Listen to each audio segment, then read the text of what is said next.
Bonjour à tous, heureux de vous retrouver dans votre émission reçue 5 sur 5, l'émission du Quintet Plus et du 5-5. Pour m'accompagner aujourd'hui, Julien Cognam. Bonjour Julien. Bonjour Philippe, bonjour à tous. Julien, direction Saint-Cloud ce vendredi, le prix de Jardy, une épreuve pour poulain et pouliche de 4 ans, 2100 mètres. Une épreuve avec des chevaux un peu rompus à ce genre d'exercice. Oui, on commence à bien les connaître. Bon, moi, pour tout vous dire, je me suis beaucoup amusé avec ce quintet et je suis vraiment très chaud.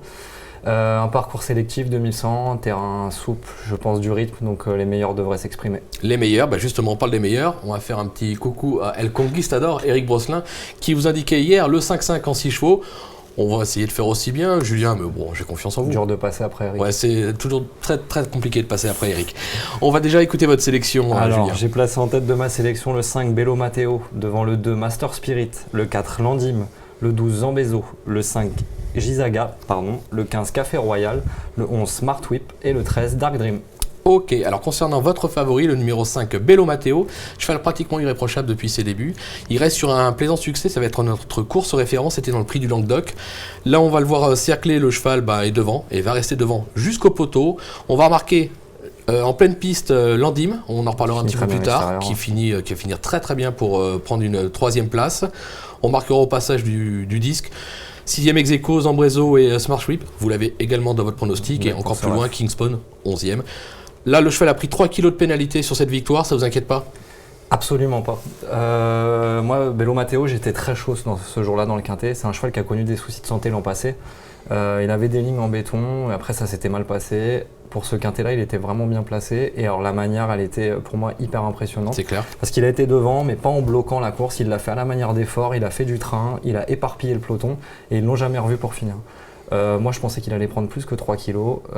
C'est un Montmartre, donc le terrain souple, ça va lui plaire. C'est sûr. Je suis bouillant.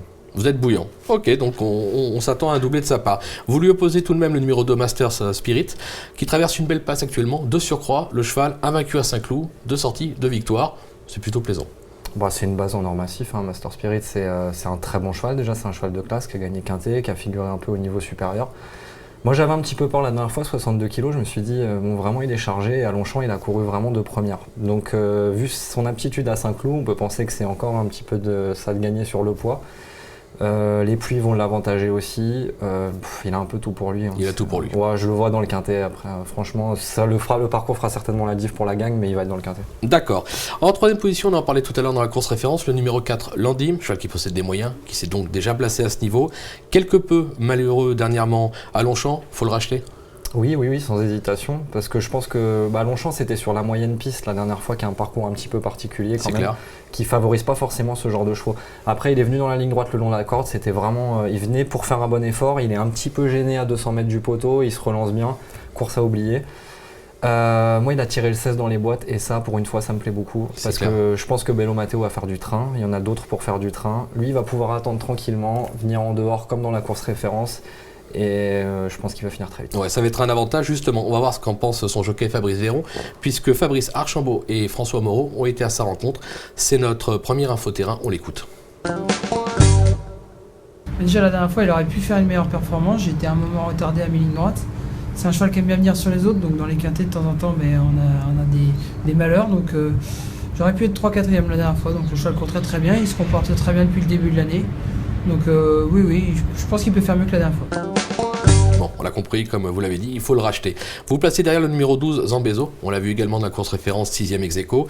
Un cheval qui possède de l'expérience, qui vient de courir en gros progrès dans le prix de la place des Vosges, 3e. Sur cette performance et sur la montante, faire attention. Hein. Oui, parce que Zambezo, en fait, on sait qu'il va gagner son quintet dans l'année. On ne sait pas exactement quand, certainement. C'est très possible dès ce vendredi. Il s'est entrebattu avec mes 3 chevaux que j'ai mis un peu plus haut, pardon. C'est un bon finisseur, il a gagné en terrain souple à Fontainebleau. Non, il était 2e, pardon, excusez-moi. Oui, 2e. Il était 2e. Et voilà, donc le train va l'avantager également. Il a déjà bien fait Saint-Cloud, il s'adapte à tout. Et les Lerner sont redoutables dans les quintets depuis le début de l'année. Donc je vois pas pourquoi lui dérogera à la règle. On peut pas l'écarter, on l'aura compris. En 5e position, une femelle, le 6, Gisaga, seulement 4 sorties. Alors un peu manque d'expérience. Maintenant en constant progrès. Plaisante pour sa rentrée. Je trouve qu'elle a quelques atouts dans son jeu. Vous savez bien que j'aime bien glisser un petit outsider amusant souvent, et celle-là, elle me plaît beaucoup, moi, parce qu'elle avait battu Master Spirit l'an passé, elle avait vraiment peu d'expérience, et pour sa rentrée, elle affrontait une bonne course à condition à Longchamp. C'était un Agacan qui gagnait Doran, et Brave Impact qui a regagné derrière, un Pierre Brandt. Elle finissait vraiment très plaisamment. Alors celle-là, moi je pense qu'elle est peut-être amenée à s'exprimer sur une distance plus longue à l'avenir, mais alors par contre, elle est vraiment dure, elle n'a pas de changement de vitesse, mais elle va. Et si la course est sélective, il y en a qui vont rendre gorge, je pense, à mi-ligne droite. C'est sûr. Elle, non. Bon, on va s'en méfier. On va conclure avec une nouvelle info terrain qui va parler numéro 15, Café Royal. Stevie Douceau a été à la rencontre de William Angil. On va l'écouter. J'étais très satisfait parce que le cheval était à 75% de ses moyens. Donc, et surtout qu'il n'avait pas son terrain. Donc j'étais très satisfait, surtout de la montre de son grand jockey Olivier Pellier. Okay. Voilà, donc on se retrouve dans le tiercé. Le cheval a énormément monté sur sa course. Je suis même très satisfait qu'il soit tombé dans la première épreuve, pas la deuxième. D'accord. Avec un petit poids. Donc je lui souhaite seulement une chose, c'est que le terrain soit un petit peu souple. Bon, logiquement, le terrain devrait être un petit peu plus souple. On sent William Angil qui est confiant. Vous l'avez placé en 6. Vous auriez pu le passer un petit peu plus haut. Vous avez tenté un outsider en 5. Pourquoi pas, mais on va faire attention quand même avec ce cheval-là. 5 ou 6, bon voilà, c'est une belle chance. Et puis William Angil était chaud avec Anakin Skywalker samedi dernier, Caro, donc je pense qu'il faut prendre ça au sérieux. On va prendre ça au sérieux. On va conclure, Julien, avec votre petite pépite. Un petit cheval que j'aime bien, Sant'Alberto, c'est pas mal ça. Ouais, ça c'est les chevaux qu'on aime bien et qui font toutes leurs courses. Il adore Saint-Cloud, le terrain va être à sa convenance et c'est le tenant du titre, 3100 mètres. Donc je pense que c'est un jeu très amusant, au moins à la place. Au moins à la place. C'est dit. Julien, merci pour toutes ces informations. Moi, je vous dis rendez-vous très vite sur le plateau de Paris Turf TV. Demain, ça sera avec Laurent Notariani pour un événement, le Critérium des 4 ans à Vincennes. Merci de nous avoir suivis. Bon jeu. Au revoir. Au revoir.